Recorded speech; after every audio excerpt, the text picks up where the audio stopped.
අලුත් අවුරුද්දක්. ඉතින් අනිවාර්යයෙන්ම අලුත් අවුරුද්දට අපේ ලොකු සැලසුමක් තියෙන්න ඕන. විශේෂයෙන් ගුරුවරු වෙච්ච අපි ළඟ හොඳම සැලසුමක් තියෙන්න ඕන. අපි ළඟ හොඳම සැලසුමක් තිබුණොත් තමයි දරුවන්ගේ සැලසුම් වලට අපට දිරියක් වෙන්න පුළුවන් වෙන්නේ. ඉතින් ගුරුවරියක් විදිහට දිනසටහන් පොත නිවාඩු දවස්වල හිමින් සැරේ ලස්සනට හදාගන්න මම උත්සාහ කළා. ඒ මගේ උත්සාහයේ ඔයාලටත් බෙදාගන්නේ මෙන්න මේ විදිහට. මොකද මේ මං හදපු පොතෙන් ඔයාලත් පොඩි හරි දෙයක් ගත්තොත් ඒක තමයි මගේ සතුට. මම ආස විදිහට පාට රූප දාලා පාටින් මේ හදාගත්තේ ඒ මගේ කැමැත්තට. ඔබට පුළුවන් ඔබ කැමති විදිහට ඔබට ආකර්ෂණයක් ඇති වෙන විදිහට ඔබේ පොත හදාගන්න. මොකද මේ පොත අපි දවසින් දවස පෙරලන පොතක්. ඉතින් ඒ පොතට ආස හිතුනොත් අපි හරි ආස වේවි ඊළඟ පිටුවට යන්න.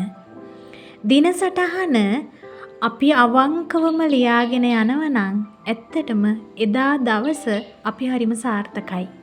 මොකද අපි යන්නේ හරිම සූදානමකින්. මේ වගේ පොත් මීටත් වඩා ලස්සනට සහ පිළිවෙලට කරන මගේ ආදරණීය ගුරුවරු ගොඩක් ඇති. ඒ අතරින් මම උත්සාහ කරනවා මගේ දිනසටහන් පොතෙන් ඔබට යම් කිසි දෙයක් ලබා දෙන්න. දිනසටහන් පොතේ මම මුලින්ම මගේ තොරතුරු රාජකාරී තොරතුරු ලියලා තියෙනවා. එතකොට මට ඒකේ වැදගත් වෙන දේවල් ඒකෙන් ලබා ගන්න පුළුවන්. ඊළඟට 2026 වර්ෂයේ අපට ලබා දෙන කාලසටහන වෙනමම ලියා ගන්න මම කොලයක් වෙන් කළා.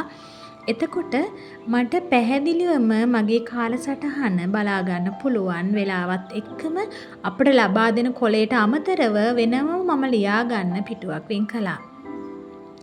ඊළඟ පිටුවේ තියෙන්නේ අපට හම්බ වෙන පන්තිවල තොරතුරු.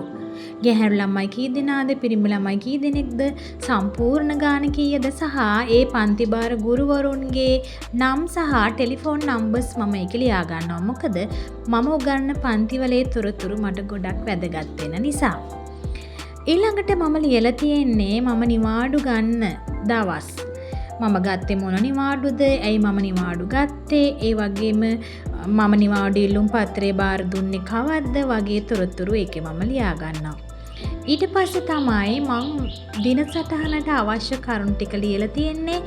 කාලච්ඡේදය, ශ්‍රේණිය, පාඩම, නිපුණතාවය, නිපුණතා මට්ටම, ක්‍රියාකාරකම, ඉගෙනුම් සම්පත්, තක්සේරුකරණය.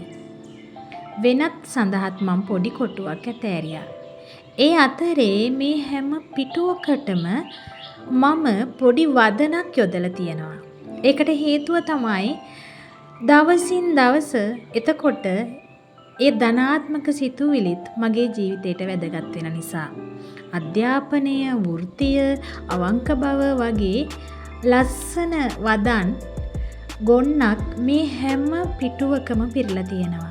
ඉතින් මම හිතනවා එතකොට මටත් මම ගැන ලොකු ආත්ම ශක්තියක් ඒ වචනත් එක්ක මතුවේවි කියලා. ඉතින් මම මේ හදපු පොතෙන් ඔයාලා පොඩි හරි දෙයක් ලබා ගන්න. තමාගේ රැකියාවට ගරු කරන්න. එය ජීවිතයට ආශිර්වාදයකි. සතුටින් කරන රැකියාවක ඔබේ හැකියාව දීප්තිමත් වේ. කැමැත්තෙන් කරන වැඩ කිසිදා අමාරුවක් නොවේ.